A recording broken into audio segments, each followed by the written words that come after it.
भाजपच्या गटनेतेपदी देवेंद्र फडणवीस यांची निवड. फडणवीस तिसऱ्यांदा मुख्यमंत्री पदाची शपथ घेणार. ठाण्यात भाजप कार्यकर्त्यांचा जल्लोष. भारतीय जनता पार्टीच्या गटनेतेपदी देवेंद्र फडणवीस यांची निवड झाली असून उद्या देवेंद्र फडणवीस मुख्यमंत्री पदाची तिसऱ्यांदा शपथ घेणार आहे. त्याच निमित्त ठाण्यात आज भाजप कार्यकर्त्यांनी जल्लोष साजरा केलाय.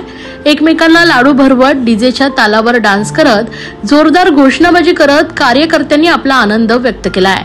यावेळी मोठ्या संख्येने कार्यकर्ते पदाधिकारी उपस्थित होते.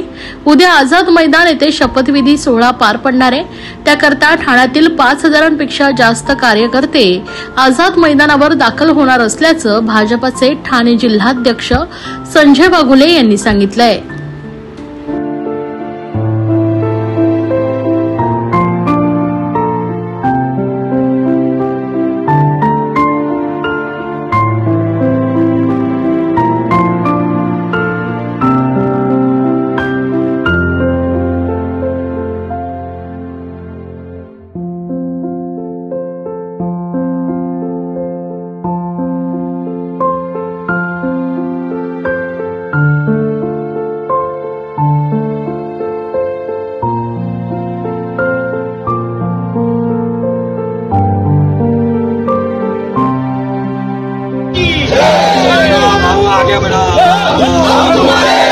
भारतीय जनता पार्टीचा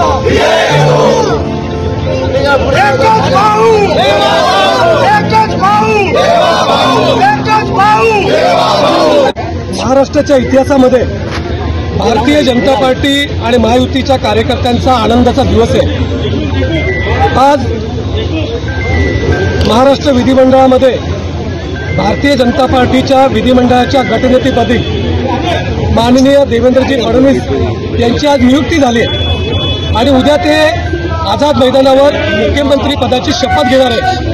आणि मी देवेंद्र फडणवीस यांच्या नेतृत्वाखाली महाराष्ट्र हा पूर्वी पण प्रगतीपथावर होता आणि यापुढे पण प्रगतीपथावर राहणार आहे. आणि देवेंद्र फडणवीस हे उद्या मुख्यमंत्र्यांची शपथ घेणार आहेत आणि भारतीय जनता पार्टीच्या कार्यकर्त्यांमध्ये आनंदाचं वातावरण या ठिकाणी आहे. 132 भारतीय जनता पार्टीचे आमदार आणि अधिक 5 अपक्ष 137 आमदारांनी त्या ठिकाणी विधिमंडळाच्या गटनेतेपदी देवेंद्र फडणवीस यांना पाठिंबा दिलेला आहे. आणि महायुतीचे मुख्यमंत्री म्हणून देवेंद्र फडणवीस हे पुढील 5 वर्ष महाराष्ट्रामध्ये डेव्हलपमेंट असतील, स्वयंरोजगार असेल, शेतकऱ्यांना हमीभाव असेल, मुख्यमंत्री लाडली बहीण योजना जी महाराष्ट्रामध्ये यशस्वी झाली त्यामध्ये जे काही वाढीव तरतूद करायची असेल हे मुख्यमंत्री देवेंद्र फडणवीस, एकनाथजी शिंदे आणि अजितदादा पवार आणि त्यांचं पूर्ण मंत्रिमंडळ त्या ठिकाणी 5 वर्ष महाराष्ट्राच्या जनतेला जे काही अपेक्षित आहे ते सर्व जनतेच्या अपेक्षा पूर्ण करण्याचं काम महायुतीचे मंत्री आणि आमचे मुख्यमंत्री देवेंद्रजी फडणवीस हे करणार आहेत.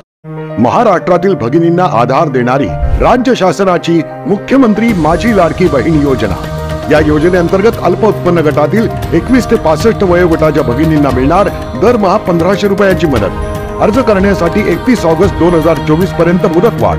कुटुंबाचं वार्षिक उत्पन्न 2.5 लाख रुपयांपेक्षा कमी असलेल्या महिला पात्र. कुटुंबाकडे पिवळं किंवा केशरी रेशन कार्ड असल्यास उत्पन्नाचा दाखला आवश्यक नाही. पांढरं रेशन कार्ड असेल किंवा रेशन कार्ड नसेल तर कुटुंबाचं वार्षिक उत्पन्न 2.5 लाखांपेक्षा कमी असल्याचा दाखला आवश्यक. योजनेसाठीचा ऑनलाईन अर्ज नारी शक्ती दूत ॲपवरून किंवा पोर्टलवर भरता येईल.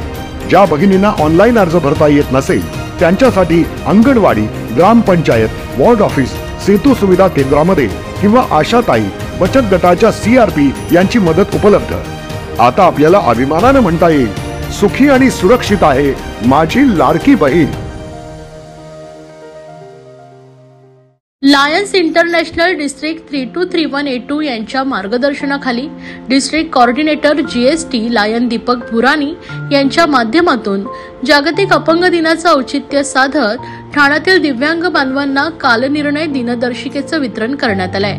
दिव्यांग बांधवांना एक व्यवसाय उपलब्ध व्हावा तसेच कालनिर्णय दिनदर्शिकेची विक्री करून आपला उदरनिर्वाह करावा हा उद्देश डोळ्यासमोर ठेवून या दिनदर्शिकेचं वितरण करण्यात आलंय।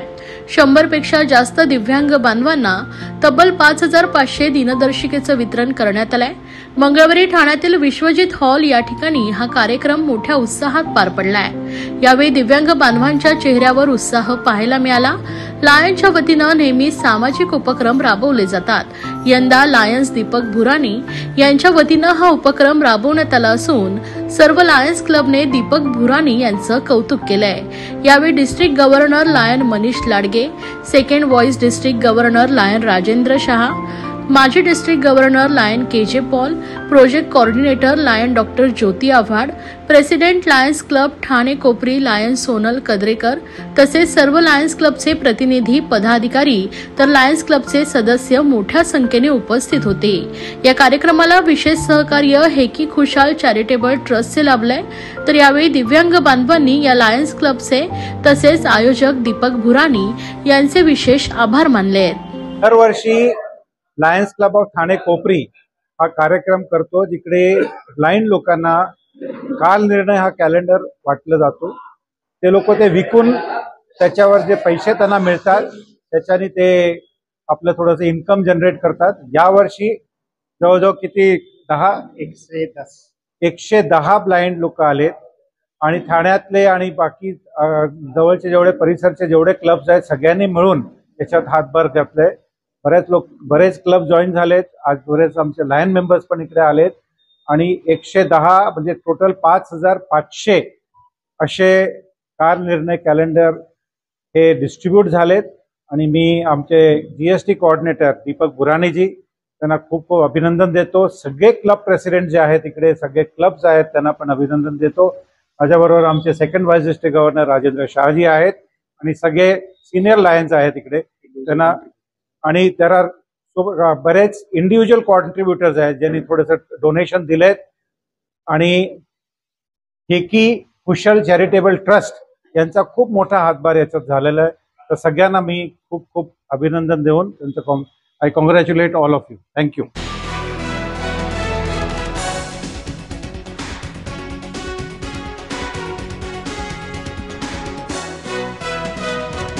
ईव्हीएम हटाओ लोकशाही बचाव असा नारा देत विधिमंडळ गटनेते डॉक्टर जितेंद्र आव्हाड यांच्या मार्गदर्शनाखाली राष्ट्रवादी काँग्रेस शरदचंद्र पवार पक्षाने राष्ट्रपती द्रौपदी मुर्मू यांना सामान्य नागरिकांची सुमारे 10,000 पोस्टकार्ड पाठवले आहेत। गेल्या काही निवडणुकींचा धांडोळा घेतल्यास ईव्हीएमबाबत जनतेच्या मनात संशयाचं वातावरण निर्माण झालंय। त्यातच प्रत्यक्ष मतदान आणि ईव्हीएम मधील मतदान यामध्ये तफावत असल्याचीही काही प्रकरणं उघडकीस आली आहे। ही बाब गंभीर असून निवडणूक आयोगाच्या कार्यपद्धतीवर संशय निर्माण करणार आहेत असा आरोप करून डॉक्टर जितेंद्र आव्हाड यांच्या मार्गदर्शनानुसार जिल्हाध्यक्ष सुहास देसाई, कार्याध्यक्ष प्रकाश पाटील, महिला अध्यक्षा सुजाता घाग, महिला कार्याध्यक्ष सुरेखा पाटील यांच्या नेतृत्वाखाली ठाणे जिल्हाधिकारी कार्यालयासमोर हे स्वाक्षरी अभियान राबवण्यात आलंय। या ठिकाणी कोरे पोस्टकार्ड ठेवून ईव्हीएम घोटाळ्याबाबत जनजागृती करण्यात आली। तसेच नागरिकांना आवाहन करून राष्ट्रपतींना पत्र पाठवण्याचं आवाहन करण्यात आलंय।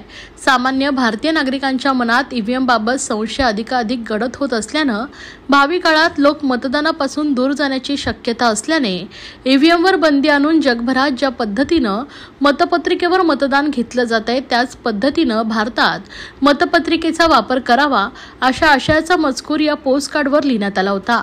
ही सर्व पोस्टकार्ड मुख्य डाक कार्यालयातील पत्रपेटीमध्ये डॉक्टर जितेंद्र आव्हाड यांनीच टाकले आहेत। पूर्ण प्रेम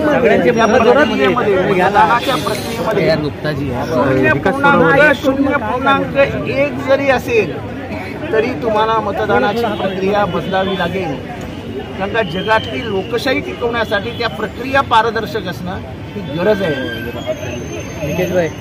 आता ह्या प्रक्रियेबद्दलच लोकांच्या मनात शंका आहेत। आमच्या तर आहे तर लोक पण बोलायला लागले।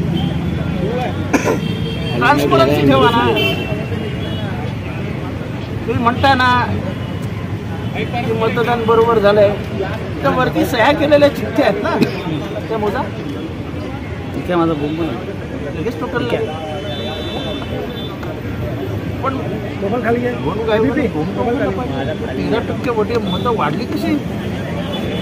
13% म्हणजे एकंदर मतदानाच्या 1/4 1/4 मतं एका तासात वाढतात.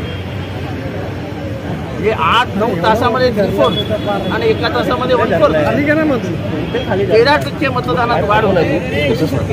मला पाय एवढा जवळ झाला का विचार. तुम्ही जे 17C फॉर्म दिले आणि मतांची बेरीज जुळतच नाही आहे. मग 17C फॉर्म दिवसभर कशाला त्या एजंटला बसता होता? प्रक्रियेमधलं काहीच जुळत नसेल तर त्याचं तरी उत्तर द्या ना बाहेर येऊन. निवडणूक आयोगाने बाहेर यावं, उत्तर द्यावं. एक कॉम्प्युटर आहे. 1+1 2, 2+2 4, 3+3 6, 3+3 7 नाही होत. अपेक्षा काय आहे की मी बटन दाबलं, चिठ्ठी गेली, 1 मत पडलं, बटन दाबलं, चिठ्ठी गेली, 2 मत पडलं. पण 3 मतं दाबल्यानंतर 7 मतं पडली असं जर येणार असेल तर कुठेतरी काहीतरी घोटाळा आहे ना. पोस्टलमध्ये तुम्ही पुढे दाखवतात, मात्र EVM मध्ये मागं. पोस्टल हे सच्चे असतात. EVM हे सगळं मॅनेज झालेलं हे दिसतं ना.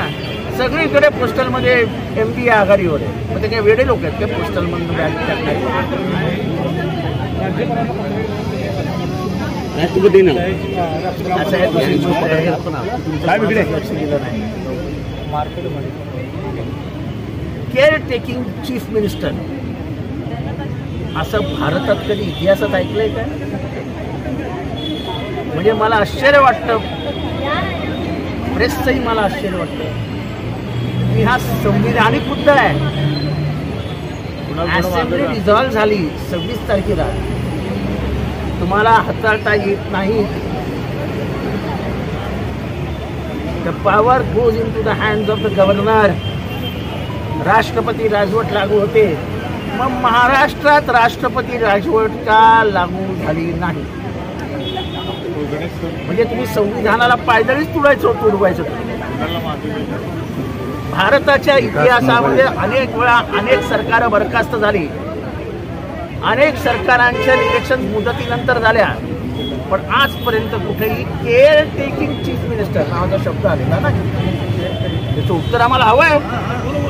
आणि ते पण राष्ट्रपती कार्यालयाकडनं आणि गव्हर्नर कार्यालयाकडनं हवं आहे.